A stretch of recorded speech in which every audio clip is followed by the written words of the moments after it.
بسم الله الرحمن الرحيم. بسم الله الرحمن الرحيم. الحمد لله الذي أرسل إلينا رسولا وأنزل عليه الكتاب والسنة، ثم الصلاة والسلام على نبينا محمد ومن تبعه إلى يوم الحساب، وسلم تسليما كثيرا. وبعد، يا هرقا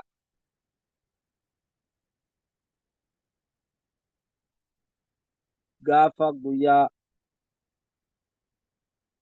كد أجها جاء كد ألما فاكم ألما في ديكدمشن أكلكم سأوروباتي كتاب مفتاح التجويد للمتعلم المستفيد قالوا في أكما مكا إسار أرجتن كتابني كن كتاب تجويدات. كتاب تجويداته كيست اللي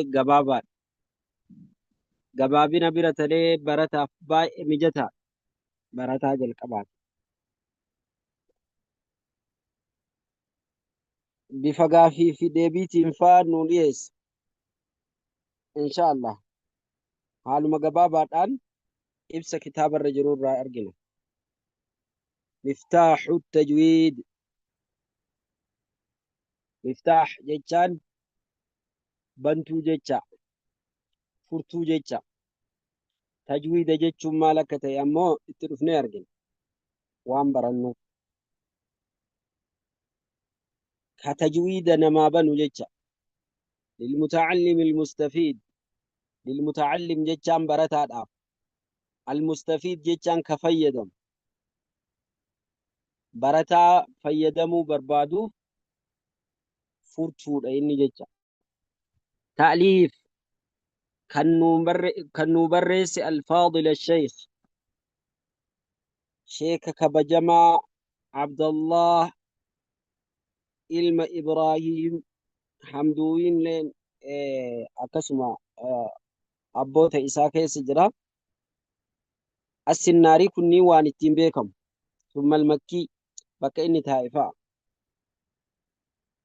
إن شاء الله هن أرجنا وان اتعانو كيستي مقدمة إني نو كاي جرا مقدمة مسن فود النججة.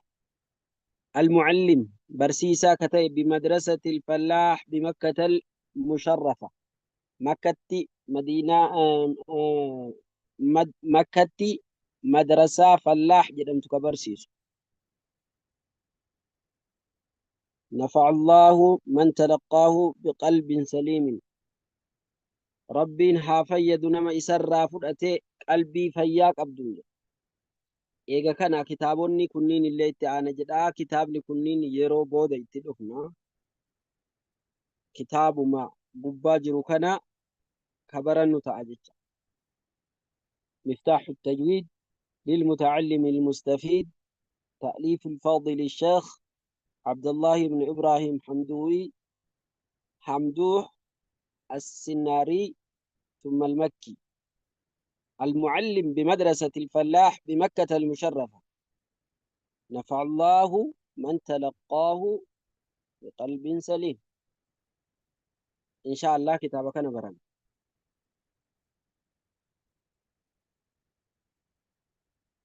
تولي خطبة إني نوكاي مقدمة إني نوكاي دبي سودان إيقال كتابك.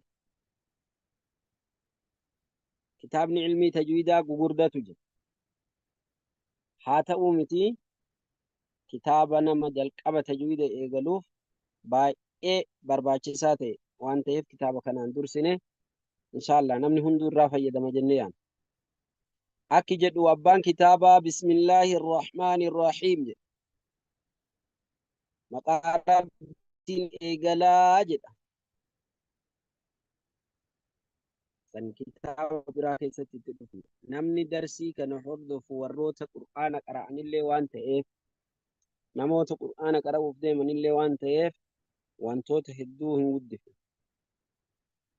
Alhamdulillah faaruun ka Allah haatii jecha. على جميع النعم مرق أنني إرت فارون كالله هاتي جتشا تولنو أولهن درت ربين كينا هاقل تومو جتشا تولوان هدونتي أولي قلني كإساتي جتشا والصلاة والسلام نجها رحمني على سيدنا تعالى كين محمد الرد هاته جتشا نجها في رحمني تعالى كين نبي محمد الرد هاته جتشا وعلى آله والرئيسة الرد ورين نبي محمد والرئيسة آنو في والرئيسة أمانات أستي أدى إيجابه نما إستي أمانه هندك وعلى آله والرئيسة الرد اللي هاجرات وصحبه واهلن إساء الرت صحابة نبي محمد والرئيسة صحابة والرئيسة والإنجرات الرت اللي نقاها رحمن هاجرات ما جرى بقدر ما جرى بعدد ما جرى ما جرى المداد بالقلم حاجة قلمني بريس حرفي إني بريس هندان جتشا ولي قالت ما جرى وايا المداد قلمني مدي جتشوني كدور لوهم بريس مدي جتشوني شتان قلم جتشا جتشون قلم كياو بالقلم بريس أن جتشا أكا يوان أما جرورتي هيكودا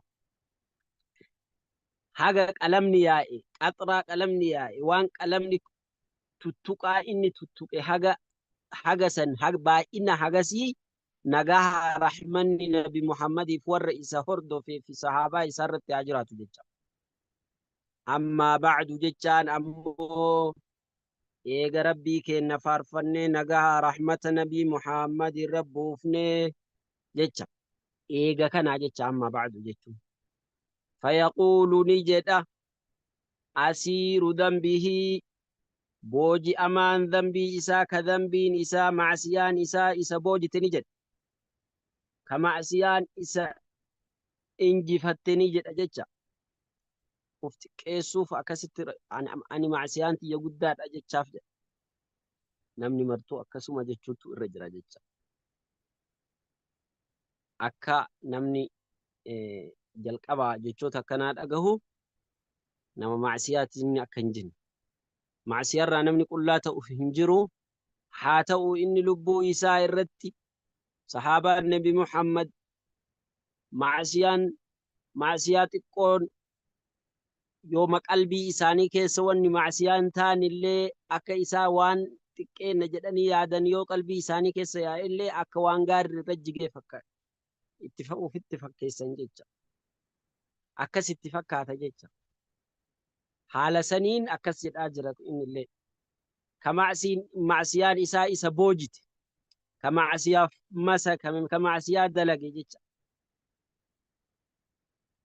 المحتاج معصية دلقو بالجامت المحتاج كحجم لعفو ربه إرد برينس ربي إساء أرارم ربي إساء كحجم نما معصيان إسا إنجفتي أرارم ربي بربادو تجد آجر وان كان هنجد أنمني أكناكن إنو مكان إساء عبد الله بن إبراهيم حمدوه عبد الله بن إبراهيم تو أكن جدا عبد الله بن إبراهيم كمعصيان إسا إنجفتك أرارم ربي بربادوني جدا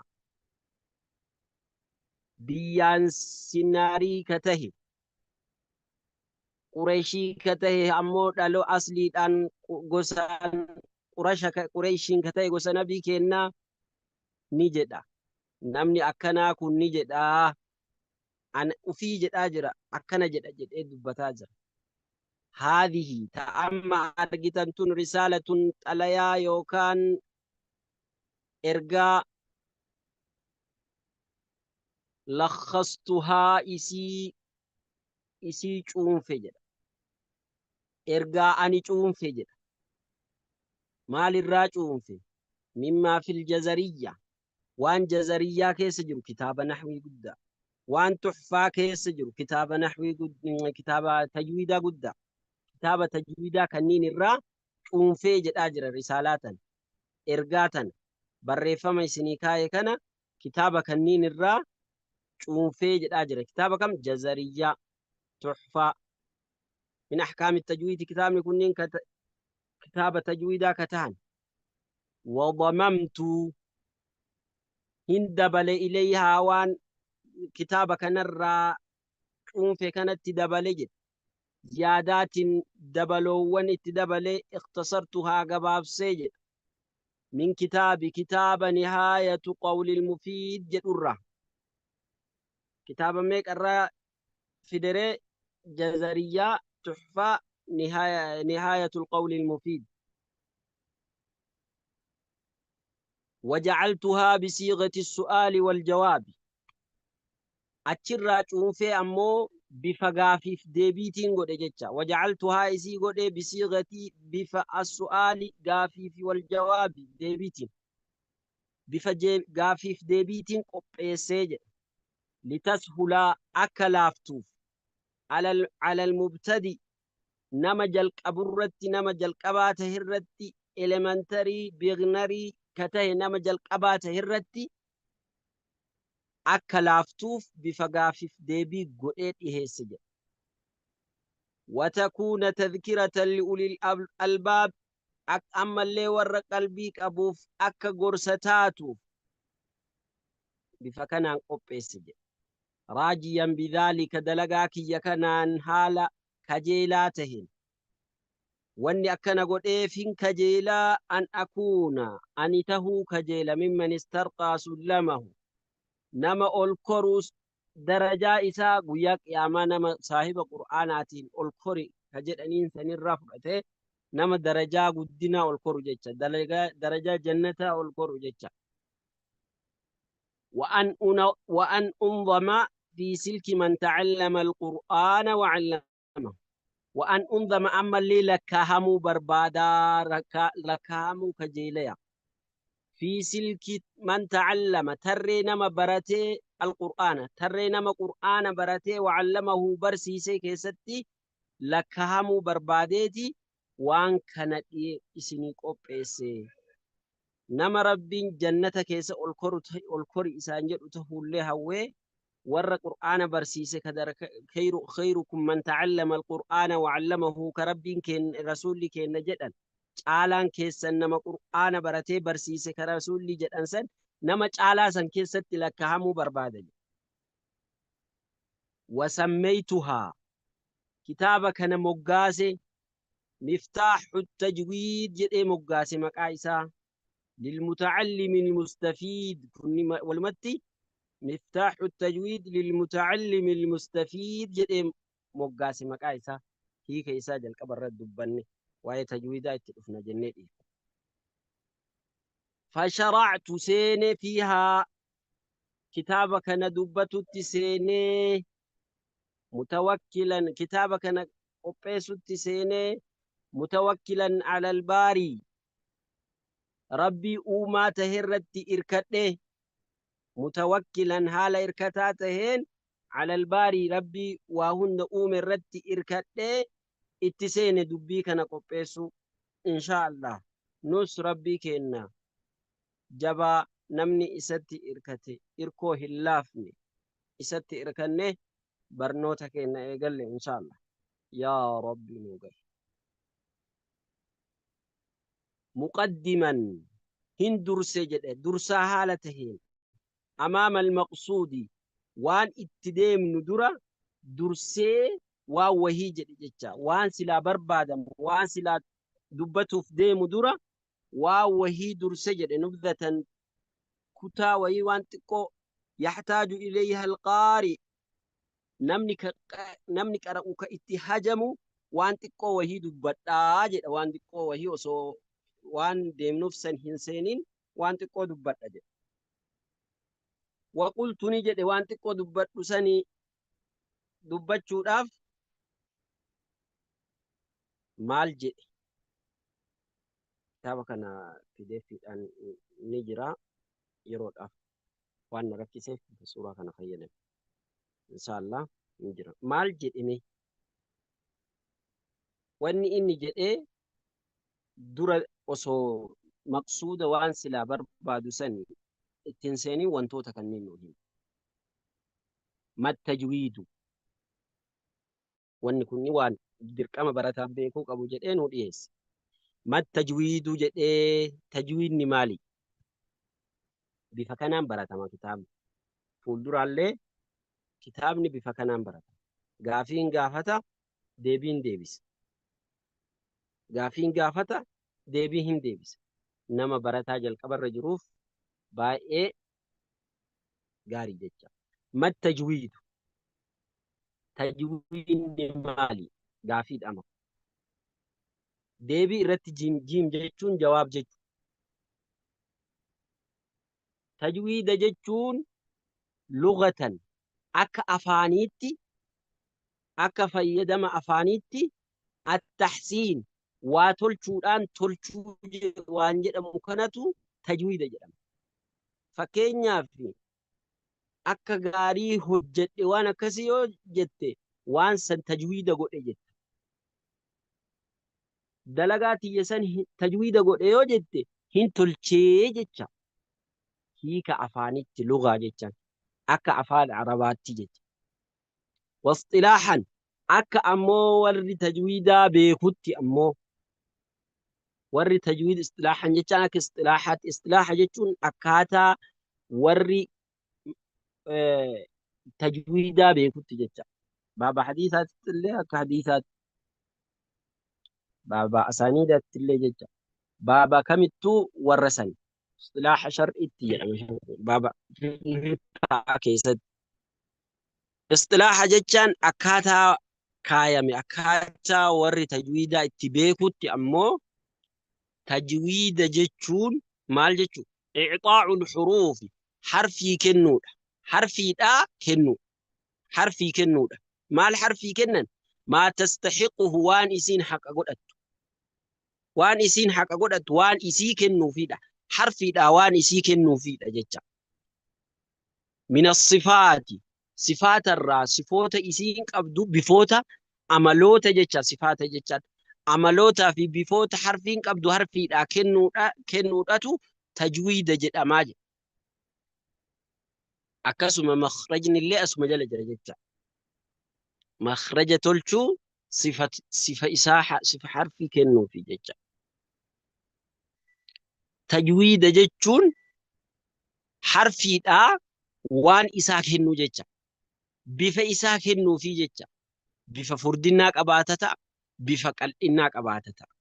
Bifa arrabni afaan banamuu qabaata ta'a.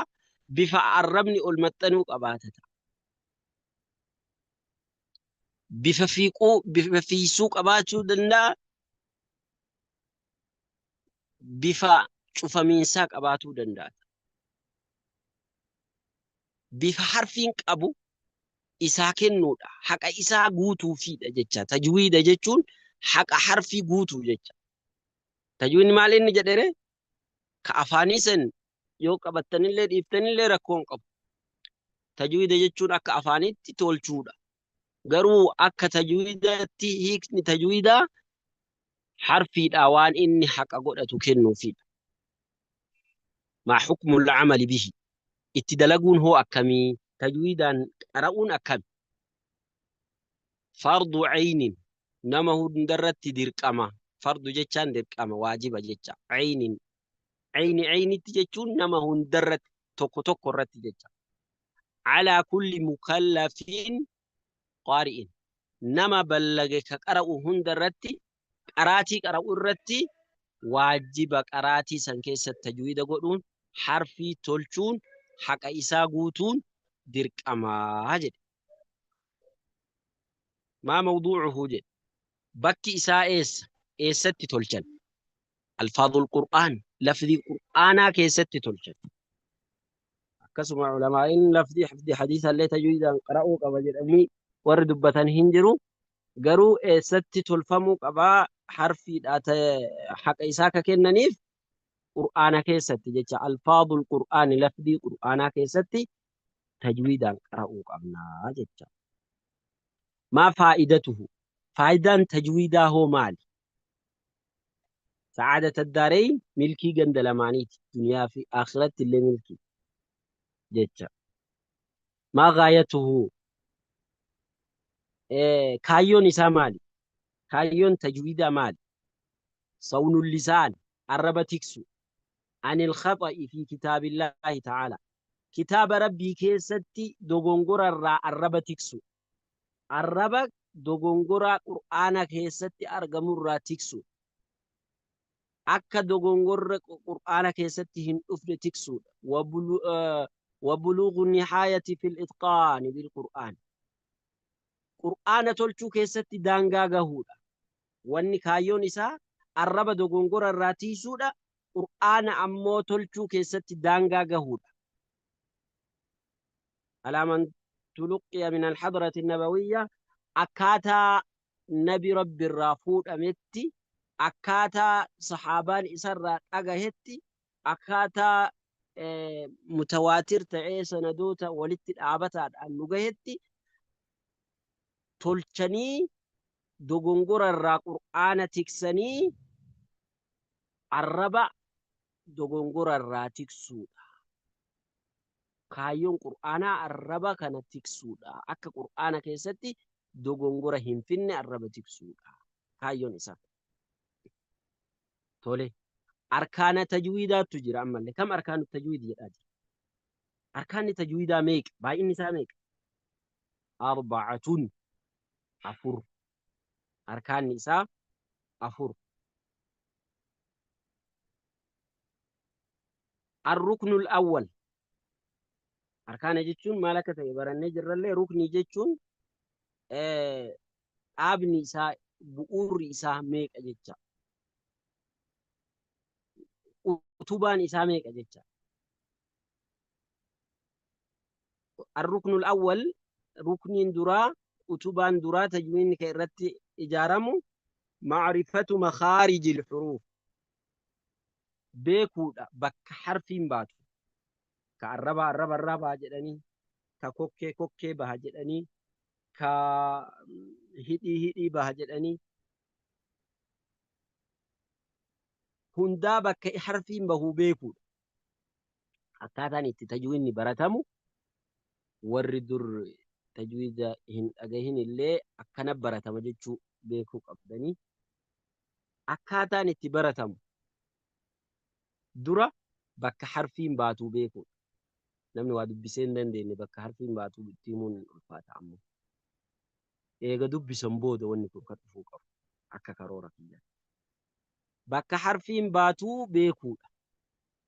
Macrifatu beekuudha makhaarija bahiinsa alxuruufi harfiiwwanii. الركن الثاني ركن لما فهمني لما فهموا معرفة صفاتها صفة حروفها بفحروفها قلنا فردين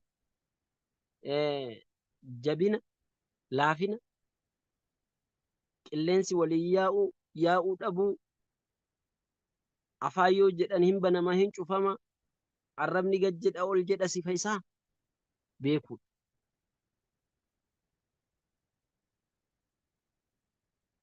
مخرج إيجا بيتي بك حرفين بهو إيجا بيتي بفئساء إيجا بيتي ركن سدفع مو معرفة بيكودا ما يتجدد لها وان إسيف حارهم وان إسيف ججير مججة من الأحكام بفوتر سيرو ترى ججة أحكام ججة سيرو ترى بحسب التركيب أكا إسان ولدتي ركب من ولدتي إجارة مني رفني akka harfii walitti ijaarameen harfii walitti aanee walitti jechoonni walitti hiriiranii dhufaniin waan jijjiiramu jecha.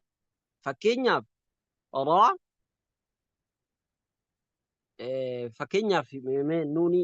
nuuni sukuunaa kana dura waan laallee jirruuf fakkeenyaaf nuuniin sukuunaa gizee tokko idhaara, gizee tokko idgaama, gizee tokko ikhfaa. Kun maalirraa dhufee ijaarama hasaba tarkiibaa akka inni itti walitti ijaaramerraa ka dhufe jecha. Sadaffaa eegaa makhrajaa fi sifaata beeytee wanni ati beekuu qabdu sifoota guyyaa jijjiiraman kana beekuu qabda jecha. Kanneen sadan wayita beeyte kanneen sadan eega beekte achi booda kan afuraffaadhaa keessatti inshallah ni fitina. Kan afuraffaa riyaadatul lisaan arraba leenjisuudha.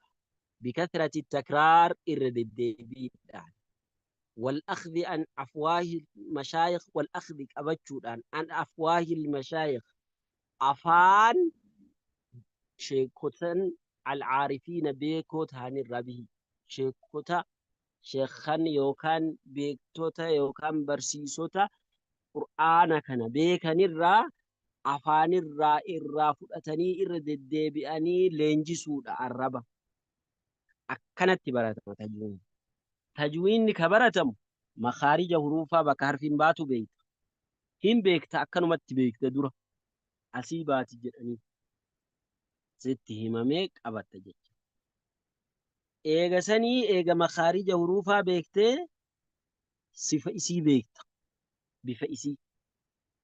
Bifa aslii jecha. Furdina qal'ina bifa qabaa bifoota hundaani baranna waa hundaani baranna isa beeka. Eega beekte ammallee ka sadaffamaa inni waan guyyaa keessa jijjiiramu kanneen beekta. Seerota itti jijjiiraman kana beekta. Eega kanneen akkasi qabattee akka san gochuudhaaf waan beekte kana hojiirra oolchuudhaaf arraba kan kee leenjifta jecha. Afuraffaa irratti arraba leenjista. Bikathrati takraar bikathrati jechuun heddummina takraar irra deddeebiiti. والأخذ أما اللي فودتشودان قبتشودان أن أفواه أفانوتا المشايخ شيكا العارفين بيكوتهن به كتجويد كان بيكن كتجويد بيكن أفان إسان الرافودتشودان تجويد كان ركني إساقوتهم إساقوته اتففودان ديتا جتشا كتابك أرآج الراكم مراتب التجويد في القراءة qaraatii keessatti tajwiinni sadarkaa meeqaan jiraa jedhaa jira. Qaraatii sadarkaa meeqaan jirtii jecha. Qaraatiin tajwiidaa darajaa meeqatti jirtii jecha. Salaasatun jedhe sadihi tartiil jedhama, hadrii jedhama, tadwiir jedhama. Sadiin kana. Tokkoffaan maali? Tartiil. Lammaffaan hoo hadir. Sadaffaan hoo tadwiir jedhama. تولي ترتيل لما إني ترتيل جتون هو التأني بالقراءة قراتي سو تقرأوا قراتي ديرستي ديرنسا سو تقرأوا حدري كجد أمو هو الإسراع به قراتي ديرسو قراتي قبابستي قرأوا ويتقبابستو سن اللي ديرني إساني والمجتا ديما جتشا تدوير كجد مجرى تدوير هو مالي مرتبة بينهما صدركا جدو أريئوتي في سوت دي مجرى إرى بيقود أفوان كان ترتيل جتون سوت قرأو حدري جتون با إيقواب أريئني قرأو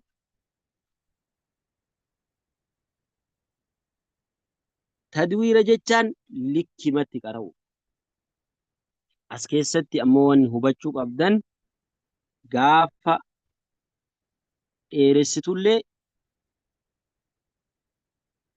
زماني أتي إرى ترتو زمانا كناف إرى ترتو زماني هندو واللفظ في نظيره كمثله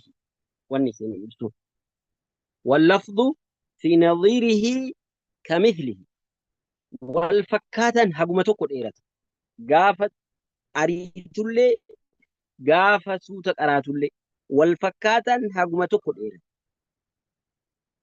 والفكاتا هقمتو قد إيرت غافة أريتولي غافة سوتا قراتولي tokko ol fuutee ka wal fakkaatu tokko ol fuutee tokko gadi hin buuftu jecha. Haala kanaanii tajwiinni bifa kanaan wantoota kanniin waan amma silaa inni baratamuu qaba jedhee kallattii kanaan nuu kaa'e kanaan barannaa kitaaba kana hordofnaa bifa gaafiif deebiitiin jira. Nama kamuu hin dhibuu jechoota hiika jechoota ammoo anillee isinitti himaa isinillee irra deebitanii ilaaltanii akkasi jabaattanii namni hunduu kitaaba kana ni barataa jecha. Gaafiillee baasuuf hin deemnu nu gaafii qabaa. Bifa kanaan qormaannillee asumarraayyuu dhufuu danda'a. Garii jechoota hiika isaa fa'aa fiduu dandeenya waan ta'eef malee. Inshaallah baarakallahu fiikum. هذا والله أعلم وصلى الله وسلم وبارك على سيدنا محمد وعلى آله وصحبه أجمعين. جبات هندي كيسنو بردا إن شاء الله يروي التعانو تجويدك التي من إن شاء الله. جزاكم الله خير.